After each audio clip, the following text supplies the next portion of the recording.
Bueno, estamos de vuelta aquí en Contexto y a estas horas nos toca ver más bien un poco el tema de las elecciones, pero en este momento vamos a verla desde una perspectiva un poco más lejana, vamos a verla desde afuera.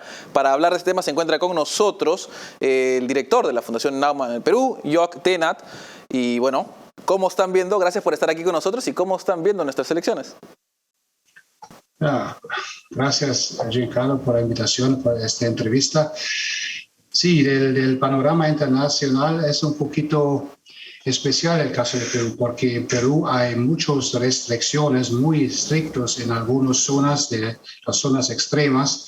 Hay inmovilización durante los domingos y la pregunta es cómo van a votar la gente.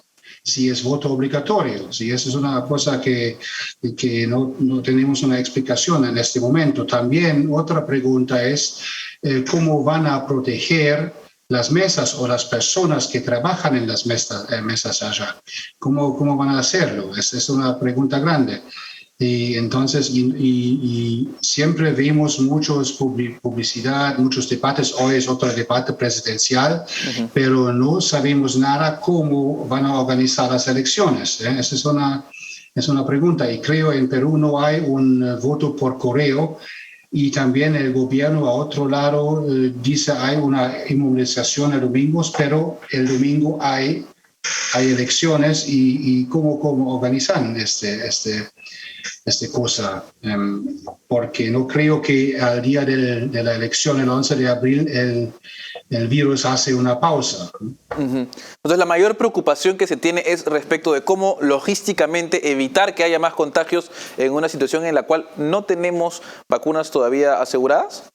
Correcto, y cómo van a organizar las elecciones, porque necesitan garantizar también la seguridad y la protección de las personas que trabajan en la mesa. Y a otro lado, claro, tenemos que votar, es un voto obligatorio y es un proceso democrático y hay muchas campañas de los candidatos, de los partidos.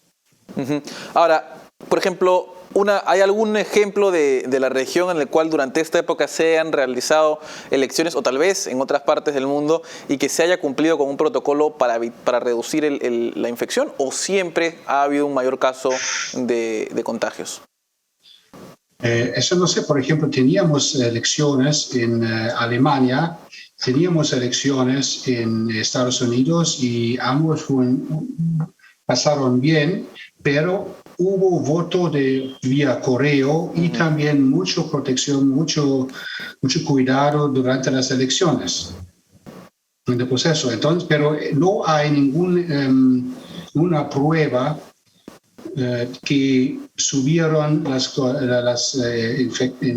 contagiadas, el número de infectados después. Claro. No hay ninguna prueba. Entonces, si se cuida, no va a pasar nada.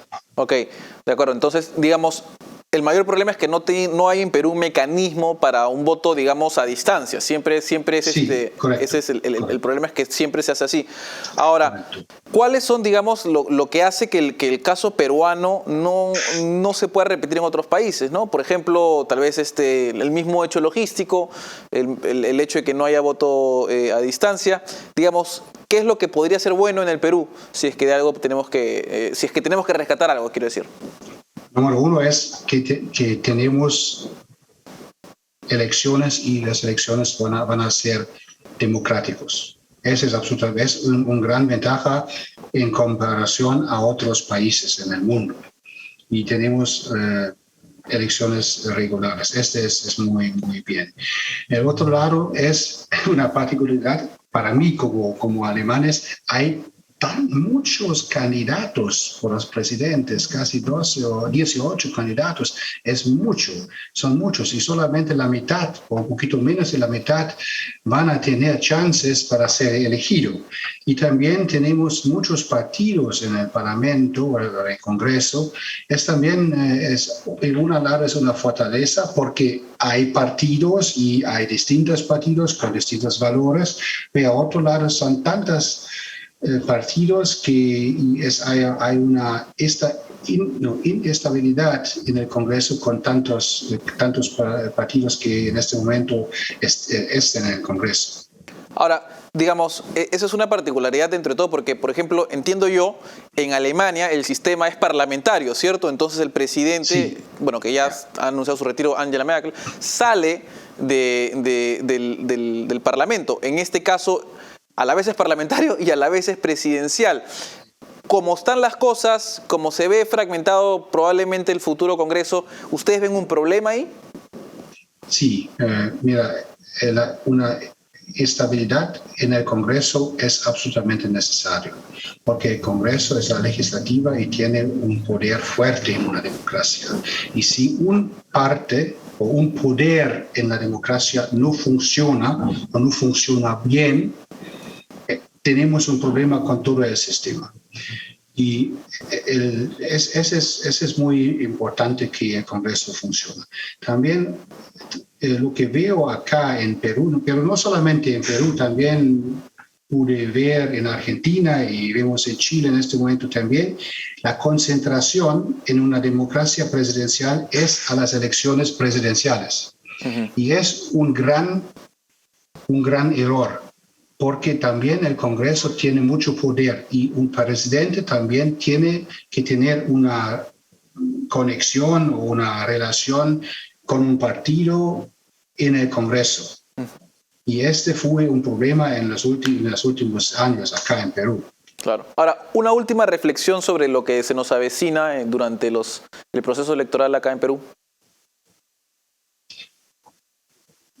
Mira, yo le dije, mi preocupación es la seguridad y cómo van a organizar la elección, especialmente en zonas extremas. Y también creo que hicieron aceptaron algunas excepciones por gente que tiene más de 70 años. Y, por ejemplo, si la porcentaje de las personas que no votan o que votan es muy bajo, digamos solamente 30 o 40% van a votar, la legitimación de todas las personas, de los presidentes y también los congresistas, es muy bajo también y puede también iniciar una discusión.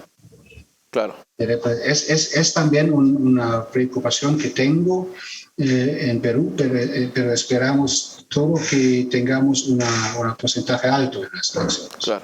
Claro, de acuerdo. En efecto, pues podría haber, digamos, ¿no? Dependiendo cómo se lleven a cabo, un problema literal de representación, de legitimidad de nuestras autoridades electas, si es que son pocos los que los eligen. Muchísimas gracias, señor Dennert, por esa entrevista. Gracias, Giancarlo. Gracias. Nos vamos a una pausa y volvemos con las conclusiones.